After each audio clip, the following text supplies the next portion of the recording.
Ibinunyag ni political analyst Ronald Llamas na posibleng may lilipat na namang isa, dalawa o tatlong senador mula sa kampo ni Senate President Alan Peter Cayetano at lilipat sa minority bloc kina Acting Senate President Win Gatchalian. Matatandang lumipat si dating Senate President Cheese Escudero sa minority bloc noong June 3, 2026. Katatapos lang namin kay Senator Erwin. Sabi ko, para matapos na itong standoff, kasi tinuloy pa rin itong Blue Ribbon Committee nila Marcoleta at saka ni Pia, mukhang sabi niya may dalawa o tatlo. So sabi ko, isa lang naman ang kailangan nyo para mabuo yung 13. For now ba, ano ba mga naririnig mo sa mga sources mo? Well, una, makikita mo kulang sila. No? Apat yung wala eh. Kanina. Doon. Minority na nga sila, nabawasan pa. So hindi natin alam kung anong plano ng apat. 2 Villar, Joel Villanueva, at saka si Bongo. No? Ang problema kasi doon sa grupo nila, halos lahat may kaso. No? Halos lahat may kaso. Kaya makikita mo rito ngayon yung iba't ibang objectives. Si Alan Peter gustong kapitoko, manatiling Senate President by all means. Yung mga ibang senador na kasama nila ay mapigilan yung kanilang mga kaso. No? Halimbawa, si Marcoleta, yung plunder case niya, si Joel Villanueva, etc. So, yun yung iba naman. At ikatlo, yung mga DDS na senador, mapigilan yung impeachment. So, may iba't iba silang mga layunin. Yung iba naman, yung Senate majority led by Senator Win Gatchalian, ang habol, protect the institution. Dahil kung magkakaroon ng stalemate, katulad na nangyari nitong mga nakaraang araw, kung magkakaroon ng stalemate, hindi aandar ang gobyerno. Walang bills na maaprubahan, no? Walang appointments na maaprubahan, even yung budget hindi maaprubahan dahil nagsimula na yung budget season eh. So, babara sa Senado. Hindi lang ito usapin ng crisis sa Senado, usapin ito ng crisis sa buong gobyerno. Kaya nga halimbawa, kung maririnig yung mga nag-rally sa labas na mga puwersa ni Marcoleta, ang sigaw na nila people power. At alam mo naman kung saan papunta ang people power. No, yung people power ay pagpababagsak ng gobyerno. No, doon yung direction nun. Kaya hindi pa tapos ito kahapon, today, bukas. Magpapatuloy itong ating mini-series. No? So, malulugi ang Netflix. So, ibig sabihin na, Sec Ronald, itong pinilit talaga nila itong Blue Ribbon Committee hearing today kasi sinasabi nga ni Senator Erwin, para this is all part of a destabilization. Kaya ngayon, nag-ararali sila ng kanilang support, ng kanilang mga tao doon, ngayon daw sa Senado, kasi may naniniwala doon sa narrative nila. Diba? So, tingin mo, after this, walang mangyayari, huhupa din to, pero eventually, sabi naman nila, we can still function because we have the numbers. Walang numbers talaga si Cayetano for now. Even if he's the Senate President. Ang tingin ko, yung purpose nila dito sa kanilang version ng Blue Ribbon is to trigger something. Yes. Kaya makikita mo, yung gusto nilang mga mag-testify, yung dati na. Yung Marines, no, yung abogado ni Saldico. Hindi ito bago eh. Para ito yung PGMN, no, ni Hero, pinagdikit-dikit yung kwento, tapos pinalabas na bago. So far, wala tayong nakikitang bago. Pero ang mahalaga rito, it's meant to trigger something. No? Dahil nga, illegitimate na sila eh. Tapos, patuloy silang nababawasan. Kulang na sila ng 4 eh. So, they're very desperate. At kung desperate sila, ay pwedeng tumawid yan sa linya. Ang ibig sabihin kasi ng sedition ay pagpigil sa normal functions ng gobyerno. Medyo papunta na sila ron eh, kung wala pa sila ron. Kaya in a way, pwedeng kasuhan niya ng sedition. Dahil babara, yung ginagawa nila is an attempt para barahan yung normal functions ng Senado at in a way, yung functions ng gobyerno. Hindi ako magugulat kung i-occupy nila yung Senado. Although may hirapan sila dahil ang daming pulis. 1,300 na yun nandyan, may parating pa na 700. So, 2,000. No? Pero ang sinasabi ko, meron silang objective na iba doon sa objective nung kasalukuyang Senate majority ni Senator Win Gatchalian. But yung mukhang yung objective na yan ay kailangan pa muna nating hintayin kung kailan lalabas, Sec Ronald. And we'd have to let it go earlier po muna ngayon kasi ipapasok po namin si Attorney Claire Castro. Meron po silang press con ngayon. Sec, we'll call you again soon. Pasensya na po for getting it short. Okay lang, pwede pa. Pwede pa. Di pa pala, itutuloy po pala muna natin itong usapin. Okay, so So, talon po ako, I have a question din po kasi dito, no. Isa dun sa mga sinabi ni Senator Erwin kanina is a possible destabilization na binabalak nga nitong sila APC. Kung may destabilization man po, within the Senate lang naman po itong madidestabilize, hindi naman yung mismong gobyerno o administrasyon ng Pangulong Marcos. But if itutuloy nila itong destabilisasyon na ito, dapat po ata mukhang someone needs to finally intervene and mediate na tapusin nyo na itong gulong ito dahil a destabilization process will not really do any good. Yes, tama, Rica. Pero itong plano nilang destabilization ay hindi limited sa Senado. Aha. No? Una, hindi makikialam dyan ang Supreme Court to resolve that. It's something internal sa Senado. So, sino makikialam dyan? Yung executive. No? Yung Congress at saka yung executive, yung lower house, sasabihin nila sino yung legitimate. At malinaw, ang legitimate ay yung kasalukuyang majority ni Senator Win Gatchalian. So, hindi sila titigil sa Senado. Kung magde-destabilize ka, hindi lang Senado. Dahil pag de-destabilize mo ang Senado, de-destabilize mo ang buong gobyerno. Inuulit ko, walang gagalaw. Sino mag-approve ng budget? Sino mag-approve ng BICAM, nito mga bills na priority bills? Sino mag-appoint sa mga nakasalang sa commission on appointments? But Wala. Sec, sabi po kasi kanina din ni Attorney Rene Sarmiento, framer of the 1987 Constitution, na nailagay na yun na the Supreme Court can mediate if someone will file a motion. Dito nga sa motion for quo warranto para dito nga sa nangyayari sa Senado. Yes, theoretically, the Supreme Court can intervene, no? But dahil yun ang highest court Pero ang tradition ng Supreme Court ay huwag makialam sa isang co-equal branch of government. Ibig sabihin, hanggat maaari ayaw nilang makialam dahil ayaw din nila na pakialaman sila. No? So, kailangan ng talagang something extraordinary para makialam ang Supreme Court.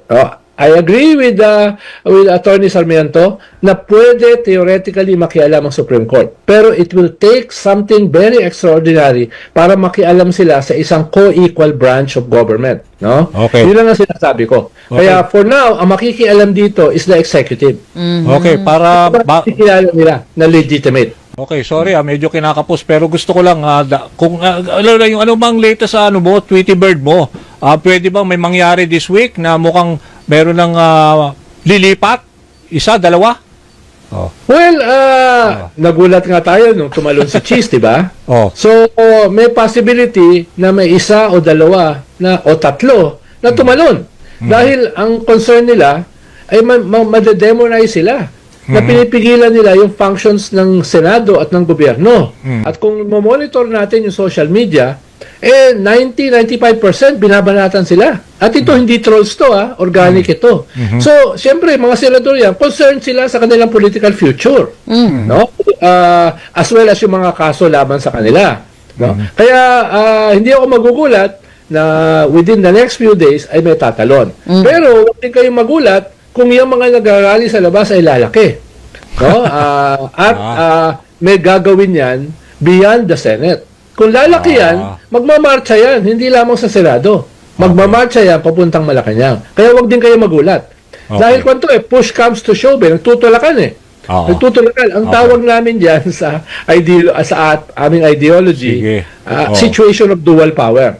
May dalawa kang kapangyarihan na nagtutunggali, no? Sa loob ng gobyerno at eventually isa yung dapat ma-recognize, isa yung dapat mangibabaw. Hindi pwedeng may state ka ng dual power permanently. Hindi nga pwede yan ng 2 linggo no? Dahil yung gobyerno guguho. So eventually it's about survival.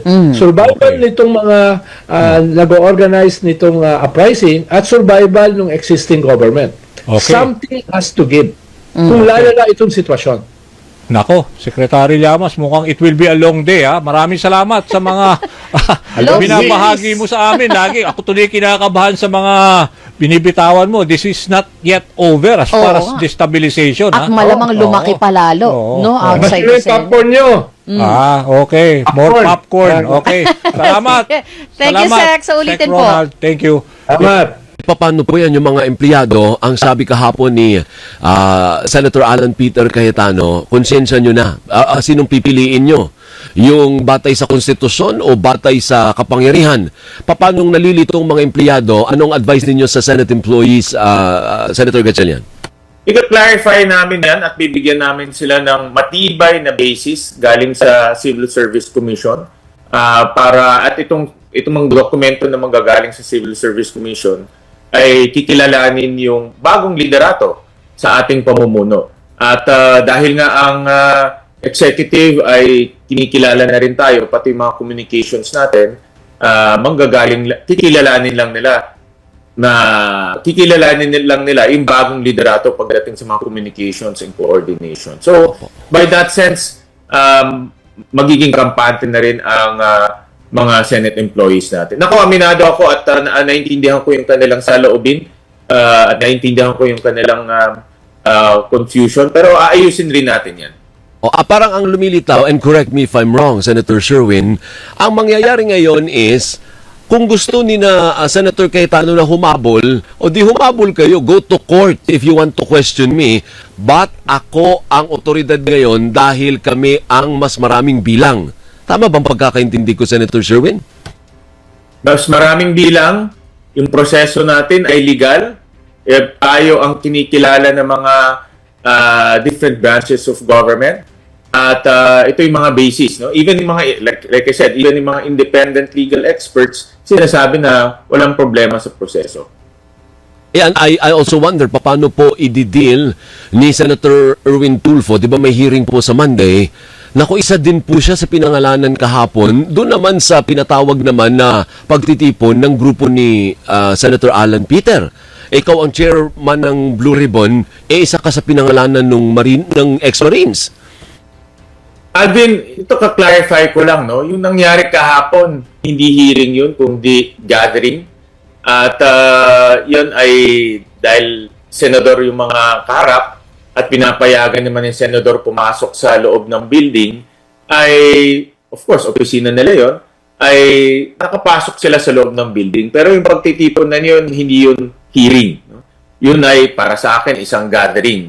At yung gaganapin na hearing on Monday, ayun ang official hearing na ang chairman ay si Senator Erwin Tulfo. Kung ano man yung sinabi nila kahapon, hindi official yun. No? Kung gusto nilang ulitin yun, di ulitin nila yun on Monday dahil invited naman yung 18 Marines on Monday. At dahil invited sila, sabihin nila ulit kung ano yung sabihin nila doon para maging official. Pero para sa akin, kung ano man yung sinabi nila kahapon, hindi official yun. Dahil yung mga sinasabi nila, pinipili rin nila hindi rin tama yun No? Kung gusto nila magsabi ng totoo, dapat lahat-lahat at gawin sa official venue. Paano pinipili, Senator? Antayin na lang natin on Monday, Alvin. Kasi ang tinutukoy po ba ninyo? Kasi naalala ko rin parang may sinabi si Senator Erwin na may ilang personalidad kagaya daw ni Senator Loren Legarda o yung magkapatid na Villar na sa original affidavit nandun pero hindi naman binanggit kahapon. Iyon ba yung tinutukoy ninyo? Antayin na lang natin on Monday, Alvin. Yun ay kung pupunta po sila, Senator Sherwin. Dapat pumunta sila. Kung gusto nila talagang ilabas ang katotohanan at kung gusto talaga nilang maisiwalat itong mga ganitong bagay na hindi magaganda, pumunta sila sa official na hearing. Pwede naman pumunta sa dalawa, di ba? Kung talagang gusto mo pumunta sa gathering, pumunta sila sa gathering. Kung gusto mo pumunta sa official hearing, pwede ka rin naman pumunta. In fact, itong 18 Marines na nagre-research ako, ang dami na rin nilang mga iba't ibang venues na pinuntahan. So, ano ba yung pupunta sa isa pang venue? Opo. And finally, Senator Sherwin, ano po ang mensahe ninyo kay Senator Alan Peter Cayetano? Sabi mo kasi bukas ka, with open arms. Ano po? Anong gusto mong sabihin sa kanya para matapos na po itong kaguluhan dahil nakakahiya po sa taong bayan, sa totoo lang? Ako rin, nahihiya rin ako, no?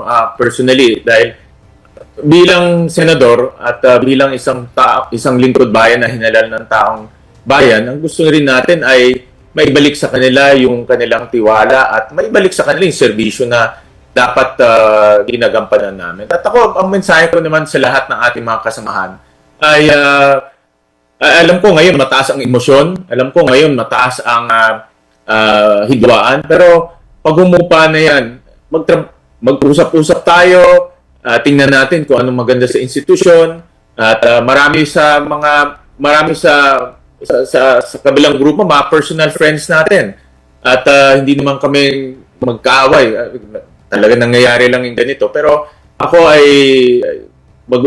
importante na mag-usap kami at tingnan natin kung anong ikagaganda sa ating bansa. May effort, Para- may effort ba, Senator? May nag-i-effort on your side? O, kasi kung wala kang effort, wala ding effort si Cayetano, ay hindi po kayo talaga mag-meet. Well, meron naman, no? Hindi ko lang sasabihin kung paano at sino, but meron naman. Meron mga reconciliation efforts from both camps. Meron naman. But like I said, emotions are very high right now, so we need to be sensitive din. Pero meron naman. That's good. Yung pinagmamalaki sana nila Marcoleta, nila Cayetano, nila Amy Marcos, wag na nating banggitin si Padilla. Saling pusa lang na yun. Yung pinagmamalaki sana nila Cayetano, nila Amy at ni Marcoleta. Anong sabi ni Marcoleta? Nung nag-live sila ni Alan Peter Cayetano, walang kukurap. Ito. Masahin ko yung anong sinabi ni Marcoleta. Sabi ni Marcoleta, huwag kayong kukurap. Ang gagawin namin bukas, yun daw hearing ng Blue Ribbon na naka-schedule June 4. Kahapon yun. Huwag kayong kukurap. Ang gagawin namin bukas will define the direction of this country. Wow! Ang tindi. Alam niyo mga kabunyog, nung nag-live si Alan Peter Cayetano at katabi niya si Marcoleta at sinabi ito ni Marcoleta, sabi ko, wow, mukhang grabing pasabog ang gagawin bukas, Mukhang grabing gagawing pasabog. Kasi ang description ni Marcoleta, huwag kayong kukurap. Ang gagawin namin bukas will define the direction of this country. Mga kabunyog. Tapos, kahapon may mga drama pa, may mga ganyan pa. Si di ba, nakita niyo si Alan, si Pia Cayetano. Yan, niya, sinundo niya doon sa entrance yung 18 ex-Marines kasama si Robin Padilla. May mga anuhan pa kahapon, tulakan. May mga drama pa ng tulakan si Robin Padilla. Talagang shooting. Alam niyo itong mga grupong ito nila Marcoleta, Cayetano at saka Padilla, parang laging may shooting sa Senado eh. Sa bagay, Robin Padilla eh. Anyway, mga kabunyo, yung sinasabi nilang pasabog na walang kukurap, yung sinasabi nilang pasabog na walang kukurap, wala mga kabunyog. Ano yun? Napahiya sila doon, Napahiya sila doon sa walang kukurap na yun. O wag kukurap. Kasi ang nangyari,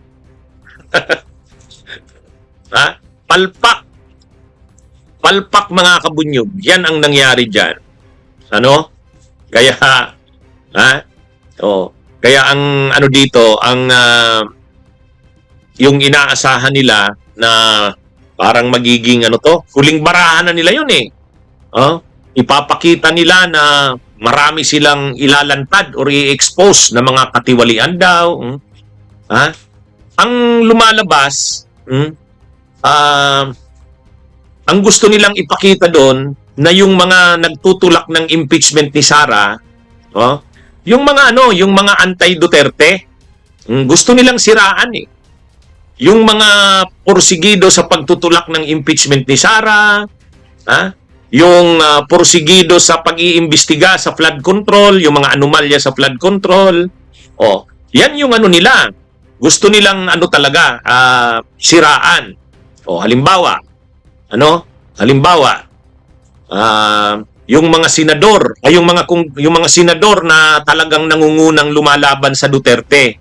Sila Soto, sila Lacson, pati yung magkapatid na Tulfo, sinama na. Yun yung naging yan yung mga binanggit doon sa testimonya ng 18 ex-Marines eh. Kanino ba galit na galit ang grupo nila Cayetano, nila Marcoleta, nila Sara? Syempre kay Soto, kay Lacson, kay pati sa magkapatid na Tulfo, yun yung nilaman ng mga yun yung inexpose nila kahapon na si Soto daw at si Lacson ay tumanggap din ng mali-malitang pera. pati daw yung magkapatid na Tulfo. Oh, yan yung ano, yan yung laman ng testimonya nitong mga ex-Marines. Oh, pati yung mga kongresista na lalo na yung mga nagsagawa ng Quadcom, yung nag-expose sa mga Duterte. Oh, si Dan Fernandez, si Ace Barbers, yun, kasama doon sa na tumanggap daw ng mali-malitang pera. Yan yung ano, si Joel Chua, yung mga nag-imbestiga ng confidential funds ni Sara, ill-gotten wealth, yung mga unexplained wealth, sila Joel Chua, Benny Abante, yun ang mga pinangalanan ng mga ex-Marines. Kaya doon pa lang malinaw na ang purpose nung ano, ang purpose mga kabunyog, no? Ang purpose nung labas nitong mga ex-Marines umanong ito ay itong pinagmamalaki nila Cayetano at nila Marcoleta na yung mga yung mga lumalaban sa Duterte, nag-i-expose sa Duterte kay Sara, kay Digong, kila Bato, itong mga nag-i-expose ng korupsyon sa flood control, ang mga ito ay may mga tinatago rin daw na mga katiwalian at baho. Yun yung gusto nilang ipakita doon eh. Talagang paninira sa anti-Duterte na mga personahe. Kaya nga pati si Laila de Lima kasama eh. Kasi matibay na anti-Duterte yan si Laila. Ganon din itong mga Makabayan Black, sila Arlene Brosas, Franz Castro, Raul Manuel. Yan yung mga nandun sa pati si Father Flavio Villanueva, isinama pa. Kaya yan yung mga doon nakasentro yung yung testimonya umano nitong mga ex-Marines na ito, mga kabunyog. Kaya makikita natin kahapon ang mga binabanggit ay yung mga kongresista na kasama sa Quadcom, kasama sa nag-imbestiga kay Sara, Joel Chua, Benny Abante, Dan Fernandez, Ace Barbers, si Terry Ridon, si Garin, di ba? Mga yan eh. Yan yung mga si Beatrix Luistro, yun yung mga Tapos kasama na rin yung mga leftist. Arlene Brosas, Franz Castro, Raul Manuel, pati si Laila de Lima, pati si Father Flavi, yan yung mga Sa Senado naman, si Lacson, si Soto, yung magkapatid na Tulfo. Yan yung yan yung ginawa nila doon sa na yan, no? Ang gusto nilang ipakita na itong mga aktibo sa impeachment ni Sara ay may mga baho rin, may mga katiwalian daw. Kaya lang masyadong pilit eh. Masyadong pilit. Paano mo naman masasabi na si Laila, si Trillanes, tapos si Father Flavio Villanueva, yung Makabayan Black, sila Arlene Brosas, Franz, walang maniniwala doon. Kaya yan mga kabunyog, mga kababayan. Kaya yung inaasahan nilang pasabog, yung sinasabi ni Marcoleta na huwag kayong kukurap, wala. Isa-isang nag-alisan yung media, yung mainstream media na nagko-cover, isa-isang nag-alisan, wala naman pala to. Kaya galit na galit sila Marcoleta at Alan Peter Cayetano sa media. Bakit daw hindi binabalita? Pati si Amy, sabi niya, bakit yung mainstream media hindi tuloy-tuloy ang pag-cover? Sino naman gaganahan doon? Yung sinasabi ni Marcoleta na yung gagawin daw nila ay will change the direction of this country. Ewan ko, paano naman mag-change ang direction ng bansa natin sa gano'n? Alam nyo, ang isa sa matindi kahapon, napahiya si Cayetano, pati si Defensor umiskapo, pati si Marcoleta umalis na rin. Alam nyo kung alin yung nangyari na gano'n? Yung congressman ng Palawan, si Alvarez. Si Alvarez, hindi si Alvarez na si Pantaleon.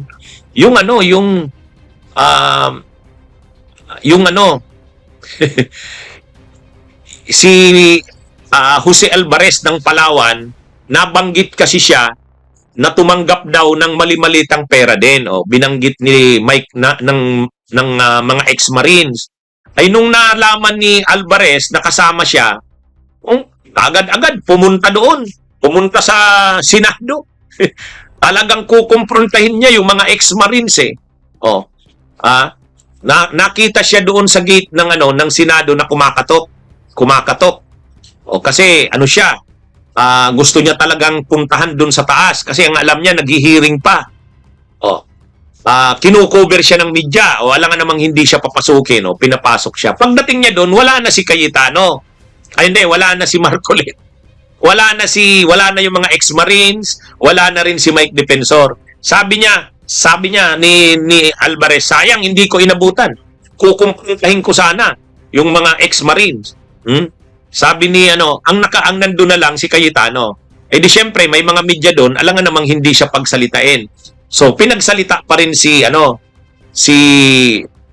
Alvarez, Pinagsalita si Alvarez. Obligado.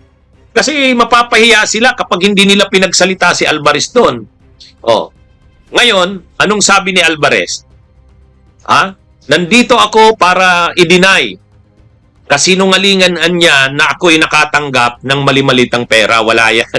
Hindi totoo yan. Kaya pumunta ako dito para kumprontahin yung mga ex-Marines. Ngayon, may pinakita siyang message sa kanya ni Mike Defensor. May message si Mike Defensor sa kanya. Ang message ni Mike Defensor, staff yata ni Mike Defensor may message. Pinakita niya pa sa media. Tingnan nyo to tingnan nyo to. Message ito ni Mike Defensor at ng staff niya. Anong sabi dito? Binula pa daw siya. Congrats Congressman Alvarez. Ang galing po ng ninyo. Saludo po kami sa inyo. Pwede po bang isa kayo sa mga mag-endorse ng impeachment ng Pangulong Marcos? Kasi may sinusulong silang impeachment ang paninindigan po ninyo para sa accountability of public officers ay sinasaluduhan namin. Pwede po bang isa kayo sa mga mag-endorse? Ayan. Ganun yung bula sa kanya. Ang kaagad-agad daw na sagot niya, no, sorry, no.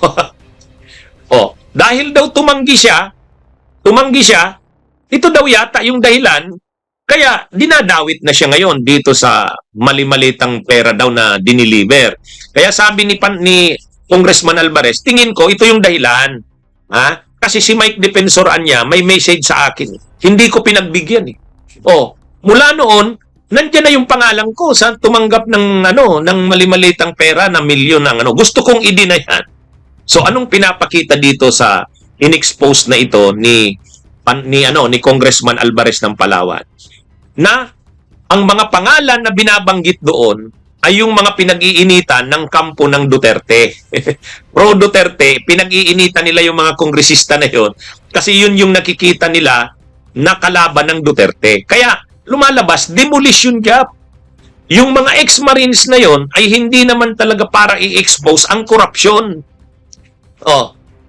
Hindi naman talaga para i-expose ang korupsyon. Yan yung doon, yan yung masama doon. Ang alam ng mga tao, kaya mayroong mga 18 ex-Marines kasi marami silang isisiwalat na mga katiwalian. Ang problema, ang sinasabi nilang tumanggap ng pera, si Laila de Lima, si Franz Castro, Raul Manuel, Arlene Brosas, Trillanes, ICC. Anong klase? So, tapos sumipot kahapon si Congressman Alvarez. In-expose niya ngayon kahapon. Nandun siya. Wala. Hindi nakapurma si Marcoleta. Umalis na siguro, nasabihan. Paakyat daw si Alvarez. Wala na. Ang inabutan na lang ni Alvarez si Cayetano. Wala na rin si Mike Defensor. Ay siguro kung nandun si Mike Defensor, talagang kukumprontahin ni Alvarez sasabihin niya, Mike, di ba, ito yung message mo sa akin, wag mong i-deny ito. Pero pinakita pa rin ni Alvarez yung message ni Mike, yung staff yata ni Mike na kinukumbinsi siya na mag-endorse ng impeachment daw ni PBBM. Ang problema nga, hindi siya pumayag. Mula daw noon, kasama na yung binabanggit yung pangalan niya. Kaya sabi niya, ang ito, lang to, ang mga ex-Marines na yan, ginagamit, ang mga dinadawit nilang mga pangalan, yung mga anti-Duterte. Totoo nga naman, lumalabas. Yung si Beatrix Listro, Joel Chua, Bini Abante, Ace Barbers, Dan Fernandez, Tapos yung mga Makabayan Black, Franz Castro, si Laila de Lima. Kaya kahit sa mga senador, sino ang binanggit doon ang tumanggap daw ng mali-malitang pera na milyon-milyon ang laman? Dito Soto, Ping Lacson. Yan yung inaano. At ito pa, nung unang affidavit ng mga ex-Marines, kasama pa si Villar at saka si Loren. Kasi kasama noon si Loren sa sila Villar sa grupo nila Soto at Lacson. Ay ngayon wala na. Hindi na nababanggit si Loren at si Villar kasi kasama na nila. Kaya malinaw, obvious talaga yung purpose nung ex-Marines na yon. Hindi naman talaga para i-expose ang katiwalian. Kaya frustrated ang mga tao Frustrated. Yung inaasahan na may mga i-expose na mga tao, na mga big fish, malalaking tao, magpapakita ng mga ebidensya. Wala. Hindi nangyari. At ang nangyari pa, na-expose. Ano ba talaga ang purpose ng mga ex-Marines na yon?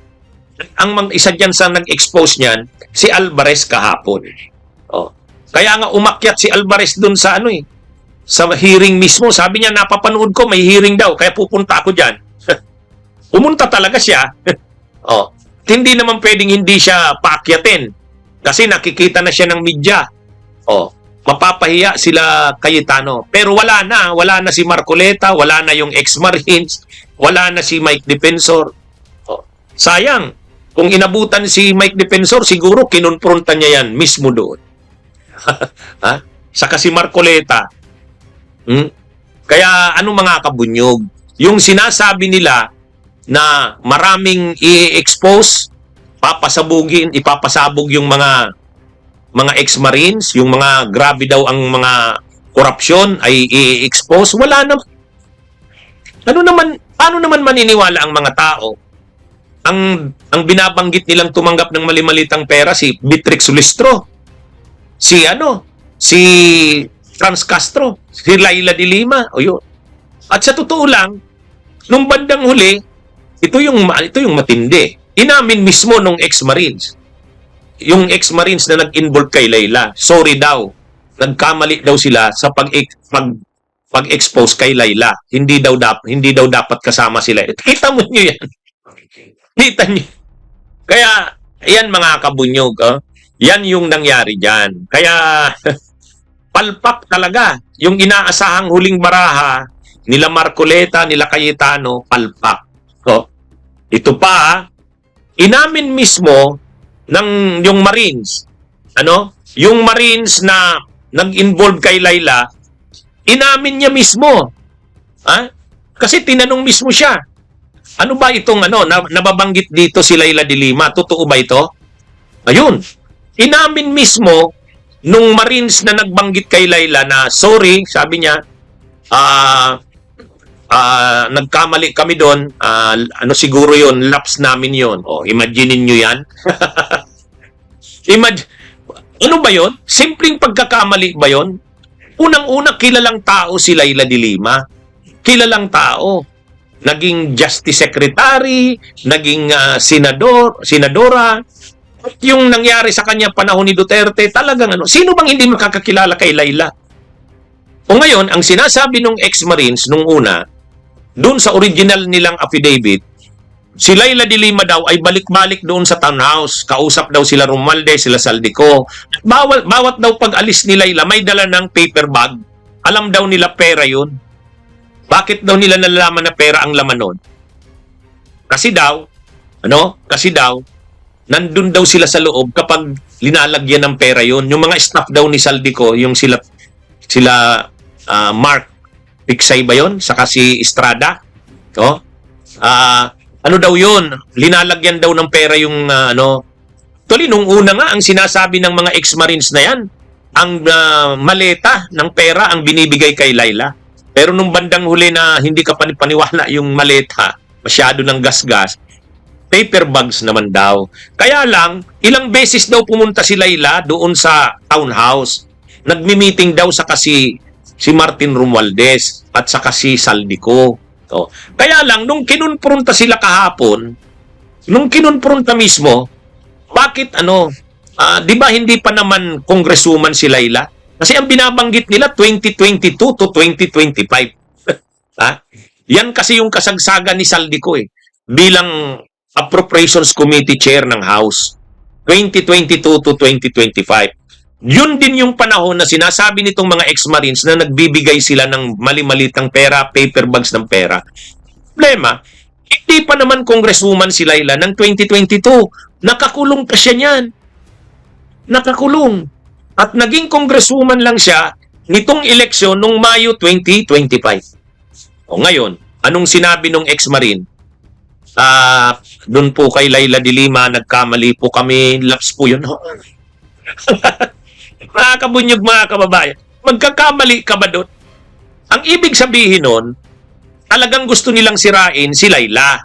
Kasi matapang si Laila, kasama ng mga leftist na mga makabayan black, sila Franz Castro, sila talaga yung lumalaban sa Duterte.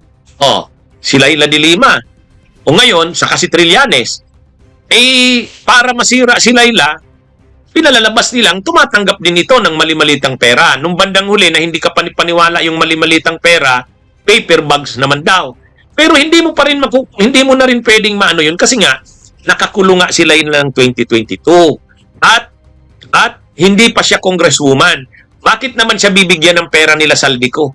Hindi naman siya congresswoman. Congresswoman siya 2025. Kaya ngayon, kino-correct na yan ngayon nitong mga ex-Marines. Sabi kahapon ng ex-Marines, doon kay Laila, nagkaroon kami ng lapse. Nagkaroon daw sila ng lapses. Wala na. Doon sa bagay na yun, malinaw talaga ang purpose nila, demolition job. Yun yung lumalabas doon. Mga kabunyog, Kaya wala nawala yung kredibilidad nung na yon, mga ex-Marines na yon. Inamin na nila palpak, mali sila doon kay Laila de Lima. Pag mali ka doon sa isang importanteng bagay na yon, yung iba questionable na rin yun. Yan. Kaya sa totoo lang, tapos si Trillanes, ICC, pati si Father Flavio Villanueva, wala. Kaya nga, masyadong, gusto lang palabasin itong mga ex-Marines na ito, na ang ICC, kaya yan porsigido sa paghahabol kay Duterte, pagpapanagot kay Duterte, dahil bayad din yan. Yan yung nila bayad din yan. At ang nagbigay ng pera dyan sa ICC ay si Trillanes. Pinalit daw yung ilang milyon yun. Ilang milyon. Mali-malitang pera na milyon, kinonvert daw ni Trillanes sa dollar kasi pambigay daw doon sa mga ICC. Unang-una, kung ICC yan, di Europe yan. Dapat euro, hindi dollar. Anyway, sirang-sira talaga itong ex-Marines na ito. Kaya wala, yung inaasahan nila Marcoleta, nila Cayetano na huling baraha, yung sinasabing huwag kayong kukurap, wala. Kasi naobligang aminin ng Marines yung kapalpakan kay Laila. Sabi nung Marines, doon kay Laila de Lima nagkamali talaga kami. Magkakamali ka ba naman doon? Dapat hindi ka magkamali doon dahil si Laila kilalang kilala. Kaya lang mahirap kasing i-counter 'yon. Paano mo nga naman i-counter 'yon? Bakit kayo nagdala ng pera kay Laila, hindi pa naman siya congresswoman? 'Di ba? 2022 to 2025 yung mga sinasabi nyo. Kung 2022 yan to 2025, hindi congresswoman si Laila. Kaya wala. Binago nila yung statement. Binanggit nila na nagkamali daw sila doon. Doon pa lang, sira na yung na to. Ang pinakamalala, mga kabunyog, ang pinakamalala na ginawa nitong mga ex-Marines at ng grupo ni Cayetano at ni Marcoleta, ito, hindi na nila kinonfronta ang mga Marines kahapon o yung mga ex-Marines tungkol kay Villar at saka kay Loren. Yun. Yan yung matindi doon. Kasi yung original na affidavit na yon, nang unang lumitaw yung mga ex-Marines na yan, si Villar at saka si Loren nasa grupo pa nila Soto. Nasa grupo pa nila Soto. Admin pa, pro-admin. Kumbaga, sila yung magkakagrupo. Kaya, nang gumawa ng sinumpaang salaysay ang mga ex-Marines, dinidiin nila, hindi lang si Soto, hindi lang si Lacson, kundi si Villar at si Loren. Kasama. Ngayon, dahil nasa kanila ng grupo si Loren at si Villar, hindi na kinonfronta yung mga ex-Marines.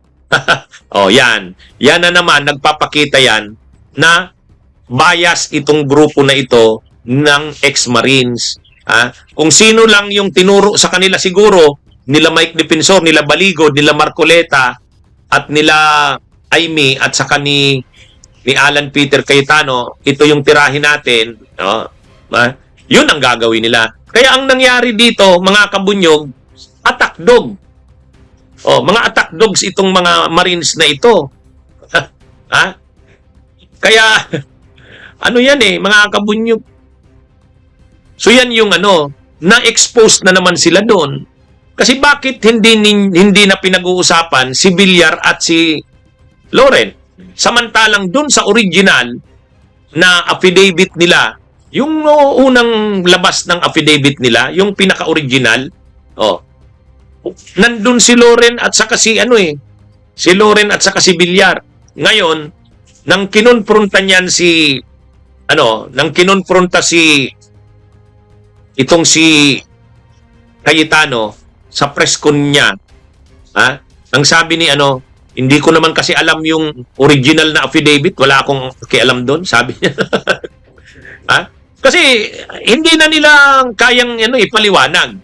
Ito yung sabi doon sa original, kami, Orbilio, Galapon at iba pa, ito yung mga Marines, at si Paul Estrada ay nag-deliver kay Senator Loren Ligarda noong 2024 ng 2 medium-sized na maleta sa number 40 Cambridge Street, North Forbes Park. Yun, ang linaw ito pa, kami, Orbilio, Bubares at iba pa, kasama si John Paul Estrada at Saldico, ay nag-deliver ng 7 medium-sized maleta kay dating Senator at DPWH Secretary Mark Villar noong 2022 sa kanyang bahay sa Portofino South Biella Street, Daang Hari, Las Piñas. Yun! Ang linaw nito! Ang linaw nito, mga kabunyog. Kumbaga doon sa original na affidavits, itong mga ex-Marines na ito, binabanggit si Loren at si Mark Villar. Bakit ngayon hindi na pinag-usapan kahapon? Hindi na pinag-usapan kahapon. Dahil ba kasamahan na nila? Yan yung malinaw diyan, mga kabunyog, mga kababayan. Ngayon, sabi ni Erwin Tulfo, kasi may hearing yung lehitimo, yung bagong Blue Ribbon, may hearing sa Monday. Inimbitahan itong mga ex-Marines na ito. Dapat umattend sila. Kasi kung umattend sila doon kay Pia, dapat doon sa patawag ni Tulfo, umattend din sila. Kasi yung lahat ng inaakusahan nila, mga binanggit nitong ex-Marines, halimbawa, yung magkapatid na Tulfo, binanggit nila, si Lacson, si Soto, malamang a-attend yan doon pag nandun sila. Yan yung talagang magkakasubukan dyan. Kasi alam nyo, mga kabunyog, ang isang principle sa due process, dapat yung inaakusa mong tao, yung binabanggit mong tao, may karapatan siyang kumprontahin ka. Yung accuser ay may karapatang kumprontahin ng inaakusahan. Pag hindi ka pumayag, nag-aakusa ka lang. Ayaw mong pumayag na i-confront ka ng inaakusa mo, unfair yun. Unfair yun. Kaya nga yung ginawa kahapon ni Congressman Alvarez, umakyat dun sa taas, kasi kukumprontahin niya si Mike Defensor. Kukumprontahin niya yung mga ex-Marines. Kaya sabi niya nga, frustrated ako, nandito ako para kumprontahin. Wala na pala.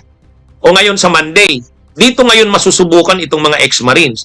Kung totoo yung sinasabi nila, nandun si magkapatid na Tulfo, kukumprontahin sila doon. Si Lacson, saka si Soto, kukumprontahin sila. Baka pumunta din doon sila Laila de Lima, sila Franz Castro ng Makabayan Black. Kukumprontahin sila niyan. Kasi sabi kasi nila, personal knowledge sila mismong nag-deliver. pag hindi sila umatin sa hearing sa Monday ng Blue Ribbon ni Tulfo, wala yan. Kasi, may karapatan din naman yung mga inaakusahan nila na kumprontahin sila. Kasi kung ano yun, kung totoo yung akusasyon nila, matatakot yung inaakusahan. Hindi na yan makikipagkumprontahan. Pero kung talagang hindi sila guilty, ay talagang katulad nung ginawa ni Alvarez, pumunta siya doon. Kaya, ito yung challenge ngayon dito sa mga ex-Marines. Sumipot kayo sa hearing sa Monday. Para patas. Hindi naman pwedeng kayo lang yung nagsasalita doon sa patawag ni Pia Cayetano at ni Marcoleta. Pinapatawag na naman kayo doon sa panindigan nyo. Doon magkakasubukan talaga yun. Confrontation ang tawag doon. Yan yung importante yung confrontation. Di ba? Mga kabunyog ano yan? Kasi, yan yung halimbawa, si Franz Castro, binanggit nila doon. Si Beatrix Listro, baka sumipot doon. At saka yung mga senador na binanggit nila, si Tulfo, si Soto, saka si Lacson, kukumprontahin sila noon. Kaya itong mga ex-Marines na ito, kung talagang pinapanindigan nila na totoo yung mga sinabi nila, dapat silang sumipot doon. Dapat. Kung hindi, wala. Ibig sabihin, kaya lang nilang sabihin yung mga binunyag nila kapag sila Marcoleta ang kasama nila, kapag sila Cayetano, kapag sila Amy Marcos. Yan yung doon. Wala yun kapag ganun. Selective yun. Di ba? Dapat umattend sila sa Monday. At iimbitahan din yung mga taong binanggit nila para magkakaroon ng kumprontahan. Di ba? Mga kabunyog, mga kabayan. Yan yung dyan. Yan yung tama dyan. Kaya, kaya lang, at saka ito pa, a-attend si Matibag. Ang alam natin, a-attend si Matibag sa Monday. A-attend si Matibag eh. Doon maganda rin, magkakumprontahan. Kasi sabi ni Matibag, ni Director Matibag ng NBI, may nakuha kaming information, may testigo kaming nakuha, na binayaran niya ni Mike Defensor ng tigpa 5 million. Yan yung akusasyon ni Matibag. Willing si Matibag na i-present yung ebidensya, testigo niya sa Monday. So dapat nandun din si Mike Defensor. Dapat nandun din yung mga ex-Marines. Papanindigan ni Defensor, hindi totoo yan. Kasinungalingan niya. Hindi ako nagbigay ng tigpa 5 million dyan. Ganun din dapat yung mga ex-Marines. Kukumprontahin din nila si Matibag at yung testigo ni Matibag. Kasi si Matibag, daw siyang dalhin yung testigo niya eh. Kumalat na nga sa social media yung yung affidavit ng testigo niya eh. Nabasa ko na nga eh. Bienan nung isa sa mga ex-Marines. At sinabi mismo nitong hindi Bienan, Manugang. Kasi Bienan niya yung ex-Marines.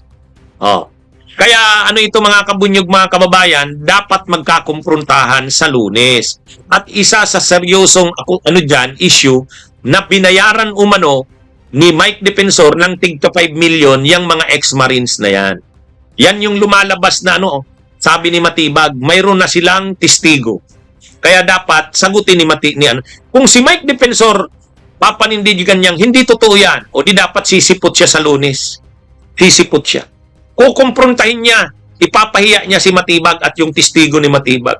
Ganon din tong mga ex-Marines. Yung mga ex-Marines din. Sige nga, sino yung testigo nyo, i-present nyo, kumprontahin din namin. Ang ibig sabihin nito mga kabunyog, kanya-kanyang kumprontahan.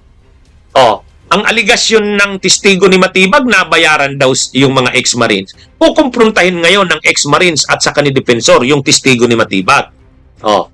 Ang akusasyon naman itong mga ex-Marines, kila Soto, kila Tulfo, kila Lacson, sa mga kongresista, pati kay Father Flavi, pati kay Trillanes. Kaya sisipot din doon sila Trillanes, sila Father Flavi, yung Makabayan Black, para kumprontahin din yung mga ex-Marines. Yun ang maganda doon, kumprontasyon. Katulad nung ginawa sana ni Congressman Alvarez ng Palawan. Di ba? Umakyat si si Congressman Alvarez doon sa Senate o kumprontahin niya sana yung mga ex-Marines, wala naman umalis na. 'Di ba? Kaya maganda 'yan. Mga kabunyog. Yan yung yan yung maganda diyan. Magkakumprontahan kasi ang taong bayan ang maghuhusga. Ang taong bayan ang maghuhusga kung totoo ba yan, sinong nagsasabi ng totoo, yun. Hayaan ang taong bayan ang maghusga diyan. Di ba? Mga kabunyog, mga kababayan.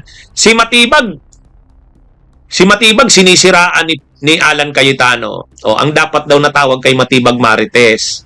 Ang sabi naman ni Matibag, hindi ako Marites, Melvin ang pangalan ko. Ay baka ikaw Petra. Tinawag si Peter Cayetano na Petra. Pero sabi ni Matibag, handa siyang i-present yung kanyang testigo. Yung testigo niya na nagsasabi na binayaran ng tigpa 5 million ang mga ex-Marines at galing kay Mike Defensor yun. Nabasa ko na yung sinumpaang salaysay nung testigo ni Matibag. Nabasa ko na. Ang sabi nung testigo ni Matibag na nagpapatunay, bayaw niya ay biyena nung testigo yung isang ex-Marine. Yung isang ex-Marine, biyenan niya yun. At yung biyenan niya ay nagkwento sa kanya na binigyan nga sila ng 5 million. Pero hindi daw cash, installments. Yan yung dyan. Kaya maganda talaga, sumipot si Matibag. Si Matibag nagsabi na sisipot siya. Nagsabi ni Matibag, kung kailangang i-present yung testigo niya, dadalhin niya. Ready na daw yung affidavit, nabasa ko na nga kaya lang, sisipot kaya sila Mike Defensor. Sisipot kaya yung mga ex-Marines. Yan yung dyan. Ang lumalabas kasi dito mga kabunyog, yung pinagmamalaki na yan, nila Cayetano, nila Marcoleta, na sabi ni Marcoleta, wag kayong kukurap. Sabi ni Marcoleta, wag kayong kukurap. Ang gagawin namin bukas will define the direction of this country. Wala Ang problema, galit sila. Bakit galit? Kasi walang media na tuloy-tuloy na nag-cover. Tapos hindi pa naka-livestream sa website ng Senate. Walang journals. Ibig sabihin, walang record or minutes ng proceedings. Ay wala ang say-say yun. Kaya ito mga kabunyog, yung ginawa nilang hearing na yon, hearing daw yon, wala. Ang labas doon parang meeting lang. Yan yung nangyari diyan. At si Director Matibag ng NBI, sabi niya, iimbestigahan namin itong mga ex-Marines na ito kasi marami ng mga nagkaso sa kanila. Kinasuhan na sila ng perjury ni Laila, kinasuhan ng perjury ni Trillanes. Ang sabi ni Trillanes, isasama niya na sa kakasuhan si Cayetano at si Marcoleta. Ganon din si Tulfo. Si Erwin Tulfo, sabi niya, pinag-iisipan niya nakasuhan si Marcoleta at si Cayetano. Yan mga kabunyog, mga kababayan. Kaya, kumbaga, abangan natin, mga kabunyog. Iinit palalo ito. Pero yung gustong mangyari nila Cayetano, na magamit yung Blue Ribbon Committee hearing para marami daw silang papasabugin, wala. Nag-backfire sa kanila. Kasi wala din naman pala yung mga ex-Marines na. Kaya anong ginawa nila? Sa huli, diniklara na nila Cayetano at Marcoleta suspended until further notice yung Blue Ribbon hearing nila. Wala na yun. Wala na. Okay. Mag-subscribe at i-click ang notification bell para sa mga susunod na video updates. Maraming salamat po.